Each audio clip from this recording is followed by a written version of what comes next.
वो तो गृहस्थी में जाकर भूल गया सब कुछ। वो जो वादा किया था राम जी से कि सीता माता को ढूंढवाऊंगा, उसने तो भूल गया। सुख में इतना मगन हो गया कि भूल गया।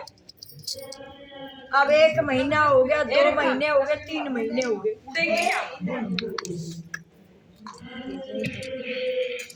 3 महीने हो गए। लक्ष्मण ने तो गुस्सा आ गया, बोला और करवा ले पहले सुग्रीव का काम। ये वो गया ना अपने घर, आई ना आवे वो।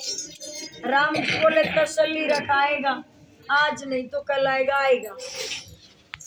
तो बोला वो भूल गया।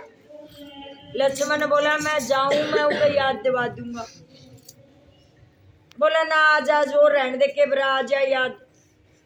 1 दिन और रुक गया लक्ष्मण, 2 दिन हो गए, 3 दिन हो गए, गुस्सा बढ़ गया लक्ष्मण का। लक्ष्मण बोला आज जाकर सुग्रीव ने मारूंगा। राम जी बोले मारना ना, आराम से याद दिवा।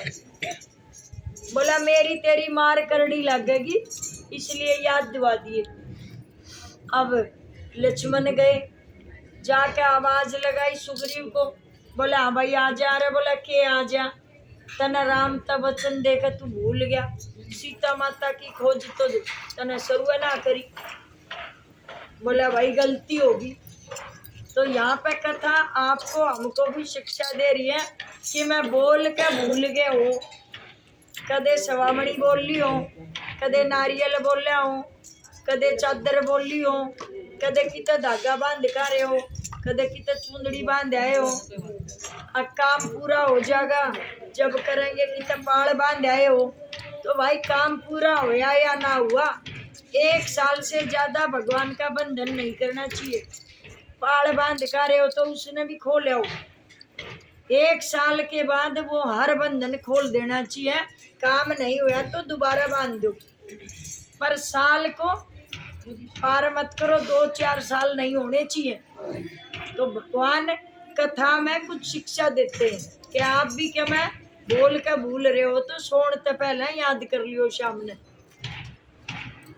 अब लक्ष्मण की बात सुनकर याद आ गई सुग्रीव को। सुग्रीव आए, आकर प्रभु के चरणों में लंबे लौट गए।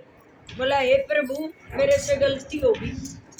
बोला भाई फिर क्या करेगा। बोला जी मेरे द्वारा जितनी भी सेना है मैं सारी सेना ना आपकी सेवा में भेजूंगी, मैं सारी सेना ना आपकी सेवा में लगाऊं।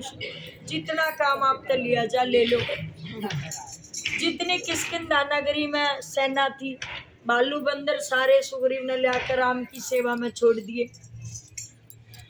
राम जी ने 4 हिस्से करे, पूर्व पश्चिम उत्तर दक्षिण चारों दिशाओं में सेना बांट दी। 1-1 2-2 उनके हेडमास्टर बना दिए। सारे अपने गदा ठायर चाल पड़े। अब जैसे ही हनुमान जी की बारी आई, जब हनुमान जी जाने लगे तो राम जी के चरणों में सिर नवाया, आशीर्वाद लिया और गदा भगवान के चरणों में रखा, आशीर्वाद लिया और कहने लगे प्रभु आपकी कृपा से होगा जो कुछ होगा।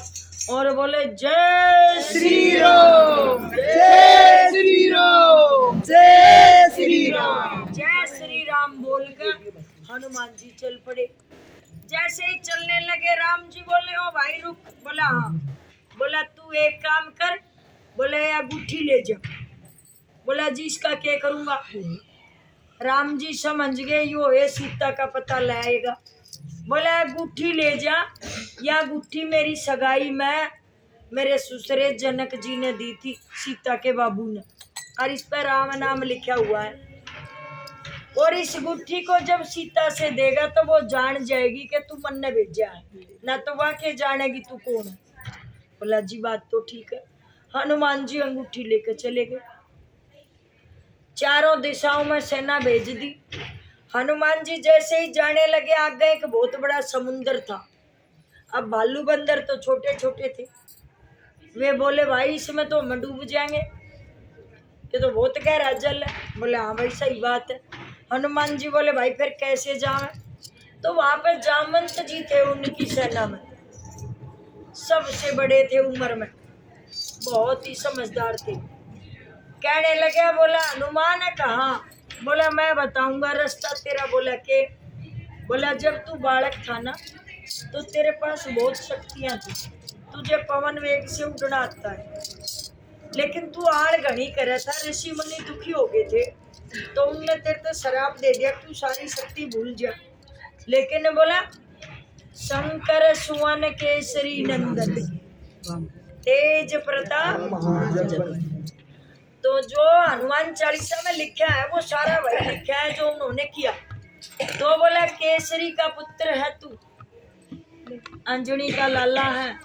अंजनी ने और बोला केसरी ने तेरे बाबू ने प्रार्थना करी ऋषि मुनियों से कि ऐसा श्राप मत दो, बच्चा है। तो उन्होंने उनकी विनय प्रार्थना सुनकर कहा कि अब तो श्राप दे दिया, लेकिन जब इसको कभी जरूरत पड़ेगी शक्ति की तो बोला कोई याद दिलाएगा तो इसको वापस वो शक्ति याद आ जाएगी।